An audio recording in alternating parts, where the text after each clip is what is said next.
Punta tayo sa Wingan ngayon.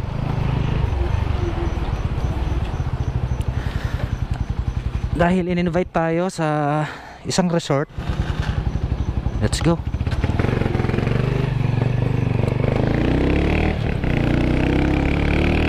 Makulimlim na umaga po sa inyong lahat. At ito nga,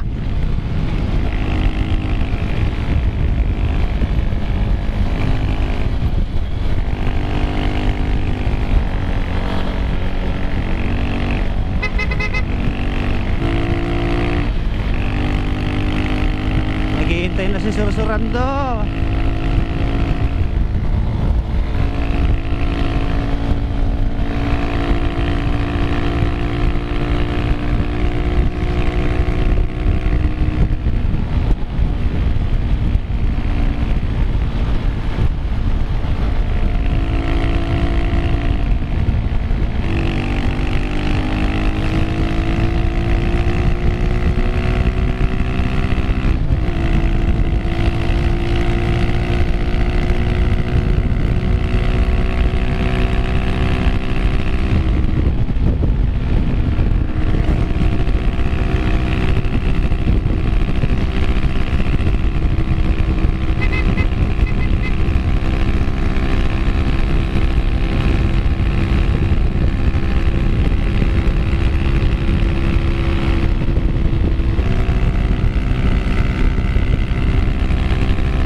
Ay, may mga aso sa kalsada.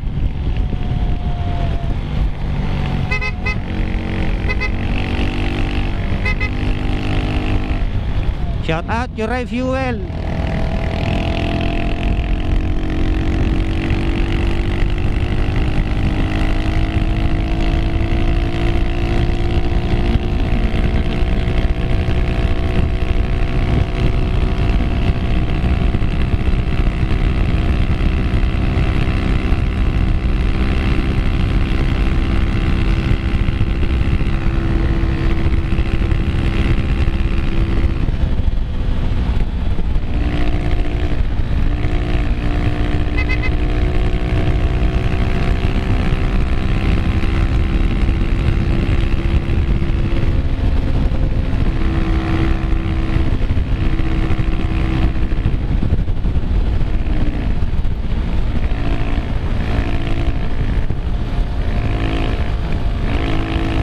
Sa Barakbak, Mingan tayo pupunta mga ka-taker.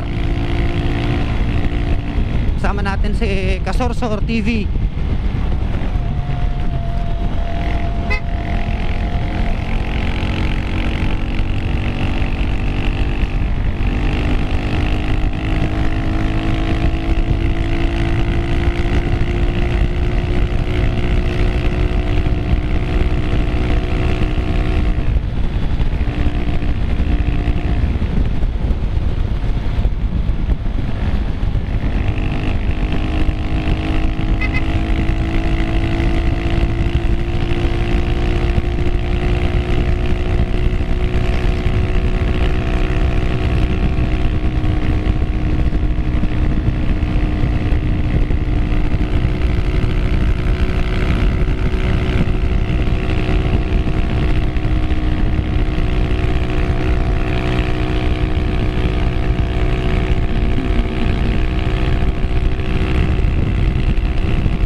Nailigay sa dito gaw na. Nailigay sa dito gaw na. Agbangkay nga dyan maupan nga kag tinak mo ito gaw na. Kasi kayo muna ka sumarunok. So yan, kasama ko na si Kasorsor mga ka-take care bomb. Padillas, left side ko na eh. Left side niya nagan na resort ngay. Campus. Campus. Left sige sige, sarnong ka. Alright, let's go.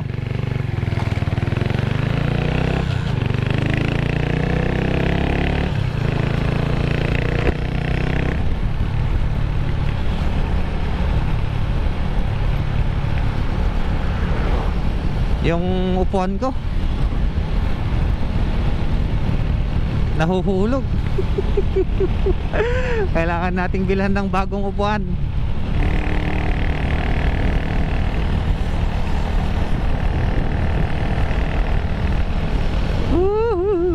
Iinit kaya mamaya. Tignan natin. Pero sa banda ron, sa bandang Daya parang paliwanag na siya eh.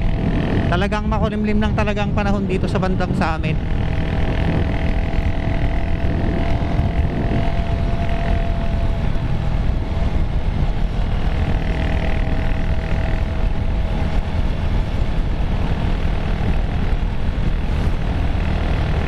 Tamang speed lang yung rakbuhan namin ni Kasursur.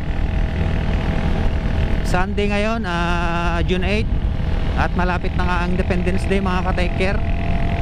Sa June 12 maghahanap na rin tayo ng mapagbibilhan ng Philippine flag para mailagay natin kay Hyde tsaka kay Klong-Klong. Inaantay ko yung reply kanina ni Kasursur kung matutuloy kami dahil ito nga, ganito nga yung panahon. Pero tama yung decision namin na tumuloy dahil ito paliwanag na, parang bumubuka na siya eh. You know, bumubuka na. Ala.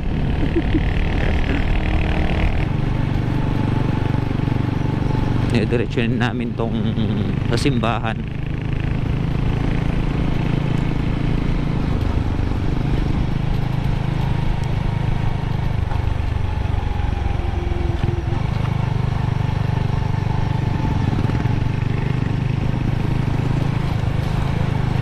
Magkanawan kami dito. Ano lang? Pero syempre tingin muna, bawal muna ng banking baka mahulog yung upuan natin.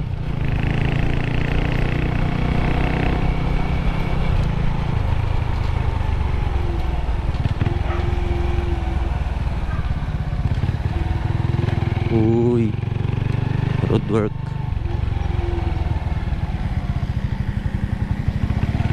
Construction mga ka-take-care. Barangay Bantog. Shoutout po sa lahat ng taga Barangay Bantog Rahal. Ay hindi pala, Bantog Umingan.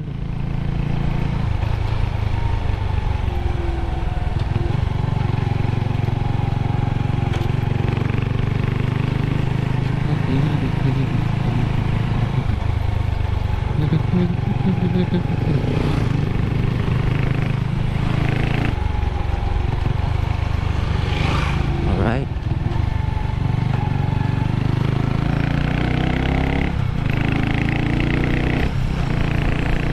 Shout out po sa mga Zumba dancers ng Bantog Umingan na mga nakasama namin noon ni Kasursur sa may Karayungan.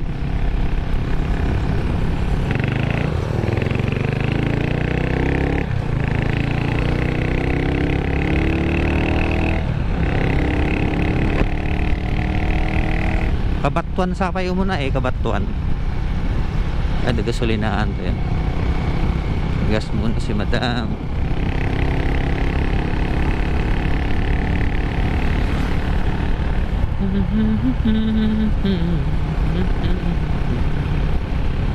You can mag-a-assert na tayo. You can count on me. Shout out Kabatuan. Kabatuan, Naminggan, Pangasinan. Taga dito ito ako eh, kabsat nga Primitiva, Asibayan. Shout out. And Ma'am Rene Rose Dingley. Dito tayo on Kabatuan mga ka-take care.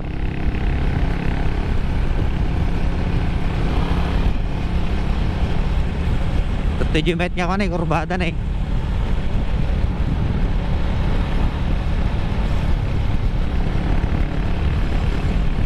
Uy, pogi. Nagwapo dyan kalsada. Talagang ako MG ko ni mga ka-taker. Pagatan ako yun. Naging marti ko yun na. Ang ko lang sure no nagalati ka puti ni kwa ni Susurando.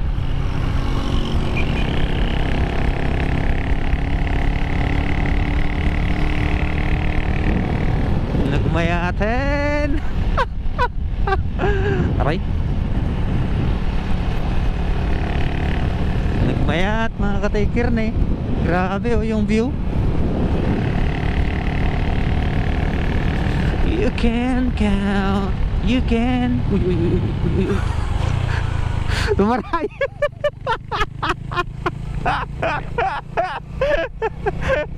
Tumaray. Pero imbak na nabuntog ta lang.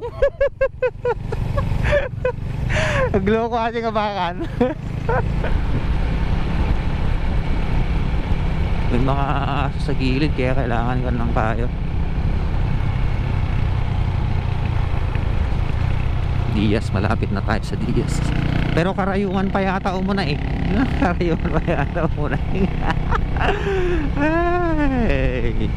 Ito yung gym ng Kabatuan.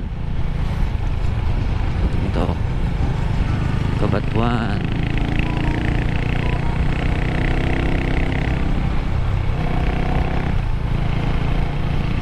Dito kami pumunta ni Kasorsor nung last year. Umattend kami ng Zumba. Iyon o.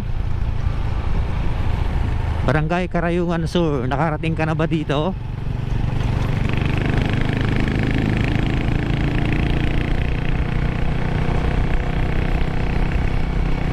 Nakuha ng kain ni Kasorsor yung baka kanina.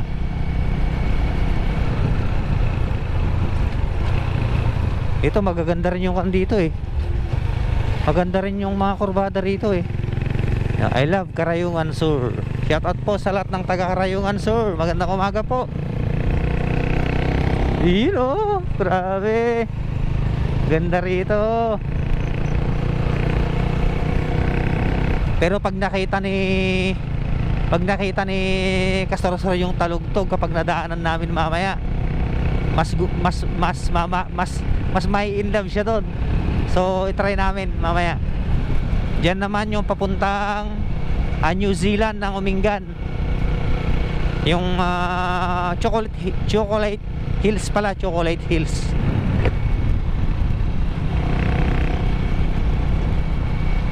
Uy, may ko na pala dito. May sharp curve pala dito.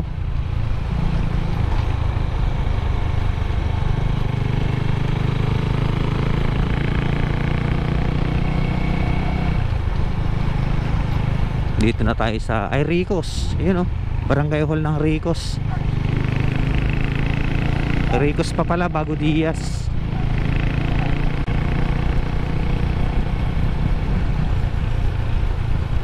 Taga rito si Kano. Sila auntie. Dito kami nagpicture nun. Sila bakit? Diretso na siguro kami ng gimba nito ni Kasorsor mamaya. Ay saglit lang naman kami eh.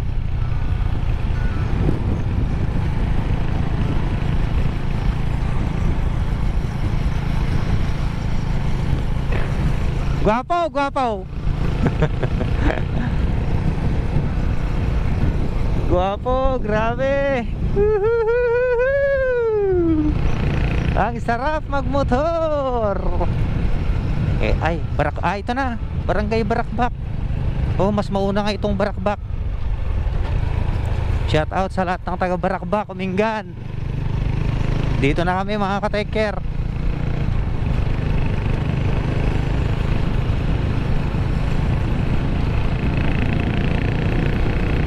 Barakbak.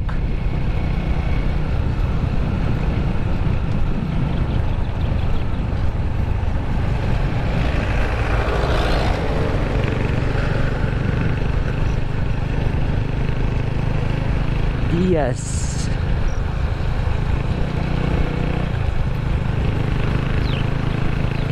Ito na yata yung pinakadulo ng Umingan eh. Dito ba ako duman? Hindi, iba yung dinaanan ko nun. Sa Bonifacio ako nun.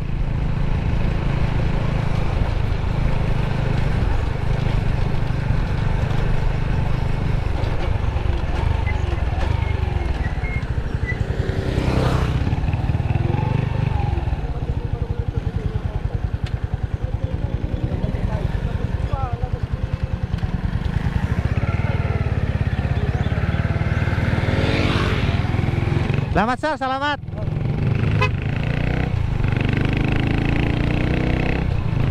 Tapos pa ka nung itirang tayo.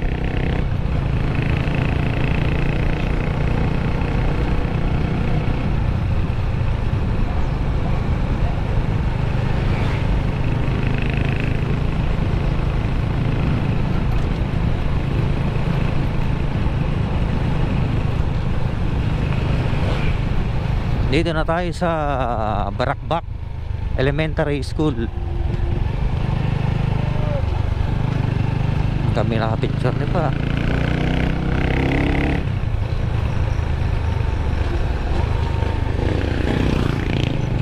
Atay, rank tayo sa atoy. Atay, rank tayo.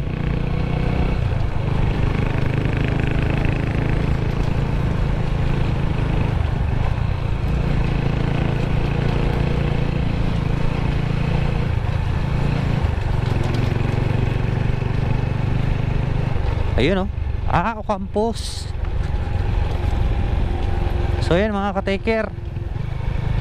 Papasok na tayo dito sa may Ocampos. Ayun oh. May mga kan pala dito oh. May mga pwesto-pwesto. Ocampos Resort, Calajo Resto. Alright, let's go. Sa loob mga ka-taker.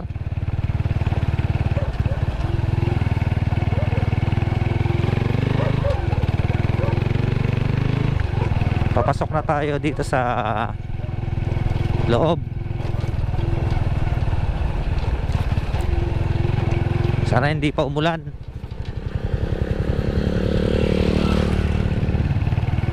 Stroll and George.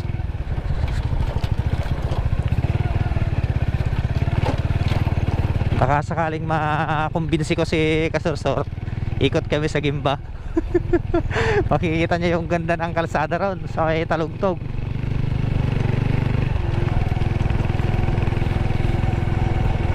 Kaso may kalayuan pa yung Gimba to Bakit mamaya kung halimbawa man 22 kilometers yata o hindi ako nagkakamali.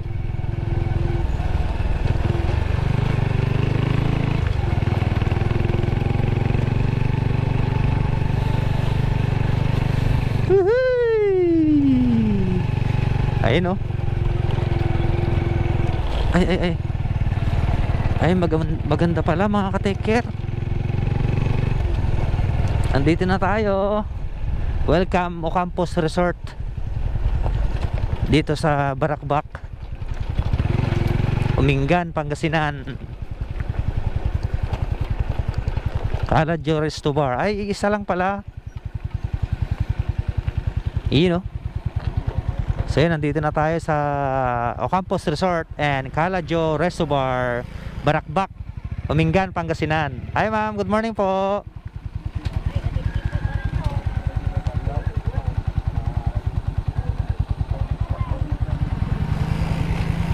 Good morning ma'am, good morning.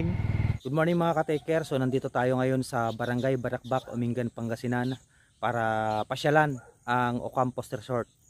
Let's go. At ito mga ka-taker, dito sa bungad ay makikita nyo ang napakalaking sign ng Welcome Ocampos Resort and Calajo Resto Bar. Mula dito mga ka-taker ay papasok tayo sa loob. Pero bago tayo pumasok ay ituturo ko muna sa inyo yung daan papunta rito at doon kami galing ni Kasursor kanina. So mga galing kayo sa may highway, mga 10 minutes to 15 minutes mula sa highway papunta rito, madadaanan nyo ang Barangay Ricos, Barangay Kabatuan, Barangay Karayungan. At pagkalampas nyo ng tulay dito sa may kalsada ay magle-left turn na kayo. Makikita nyo yung signboard ng Ocampos Resort. So straight ahead lang kayo rito at makikita nyo na itong sign ng Ocampos Resort. At papasok na tayo mga ka-taker. Dito sa bungad makikita nyo yung iba't ibang mga halaman na tanim po nila dito, at hitik na hitik sa mga bulaklak ang mga halaman na nasa loob. Kagaya nito mga ka-taker, oh. Ang ganda ng kulay, grabe. Mayroon na rin ditong upuan at lamesa na pwedeng pagchikahan, meeting, ayan, habang nagwo-computer ka or nagfe-Facebook, nag-edit.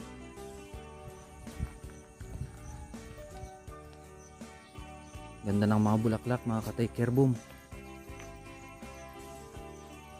So ito yung pinaka main gate ng Ocampos Resort, at uunahin natin pasyalan dito sa may kaliwa natin, na as you can see mga ka-taker, ay makikita nyo talagang napakaganda ng mga bulaklak.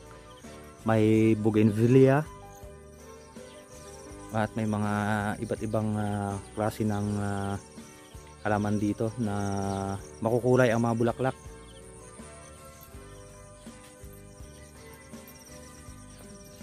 Meron din ditong lakaran na mga bato na ginawa para at least hindi maputikan yung paa.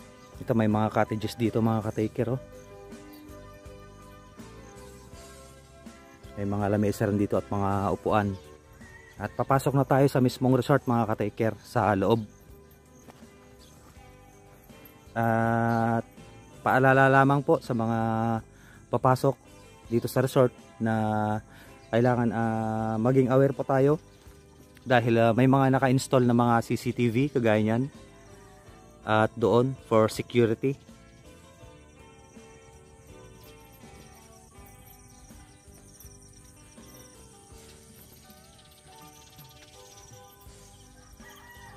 Lalakad lang tayo konti at papasok na tayo dito sa may gate. Ito mga ka-taker, oh, security cameras in use. So wag po tayong gagawa ng anumang kalokohan. Pasok na tayo mga ka-taker, boom. At ang bubungad sa atin ay mga magagandang halaman, mga iba't ibang display na nakalagay dito sa loob. At ito na yung pinaka-compound. Meron ding may mga CCTVs na naka-install sa kahit anong side dito sa may resort.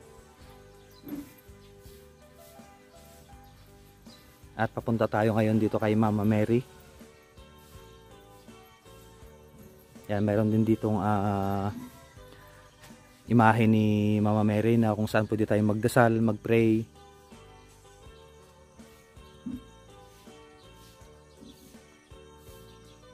Maraming mauupuan mga ka-taker.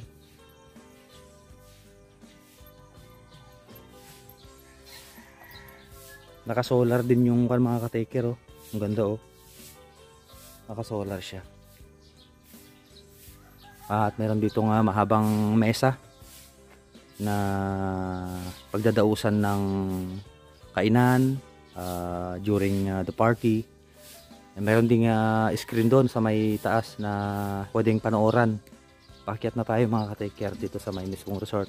Sa ngayon ay wala pang laman itong pool dahil private po ito mga ka-taker, private resort, which means kapag may magbubuk o magpapareserve ng isang event or okasyon, tsaka lang po nila lalagyan ng tubig. May mga nakalagay, may mga naka-indicate na mga feet dito, 3 feet, 4 feet, 5 feet. Tapos dito pang bata. Yan.